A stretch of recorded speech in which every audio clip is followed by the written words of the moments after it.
चन्द्रशेखरार चन्द्रशेखर चन्द्रशेखर चन्द्रशेखर पाहि मां चन्द्रशेखर चन्द्रशेखर चन्द्रशेखर रक्ष मां रत्नसानुशासनं राधात्रिशृङ्गनिकेतनं रत्नसानुसरासनं रजात्रिशृङ्गनिकेतनं चिञ्जिनीकृतपन्नकेश्वरम् अच्युताननसायकं क्षिप्ततर्कपुरत्रयं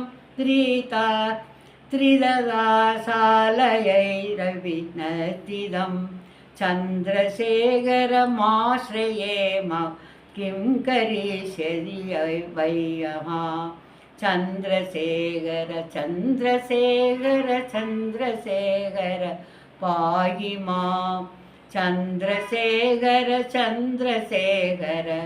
चन्द्रशेखर रक्ष मां पेजसंभवरोगिणाम् अखिलावदाम् अवहारिणं तार्चयज्ञविनाशनं गुणनात्मकं त्रिलोचनं भोक्तिमुक्फलप्रदं सहलागसङ्गविनाशनं चन्द्रशेखरमाश्रये मम किं करिष्यति वयः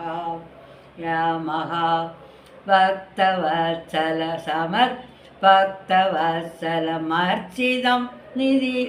निधिमक्षयं हरितं परं सर्वभूतपदिं परात्परम् अप्रमेयमनुत्तमं सोमवारिणपूदासन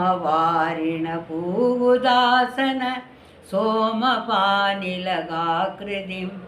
चन्द्रशेखरमाश्रये मम किं करिष्यति वयः विश्वसृष्टिविधायिनं पुनरेव पालनतत्परं संकरन्दमभिप्रपञ्चम् अचिवलोकनिवासिनं क्रीडयन्तमहर्निशं गणनादयोधसमन्वितं चन्द्रशेखरमाश्रये मम किं करिष्यति यामः मम किं करिष्यति वयः मार्कण्डेय पुराणத்தில் இருந்து பாடு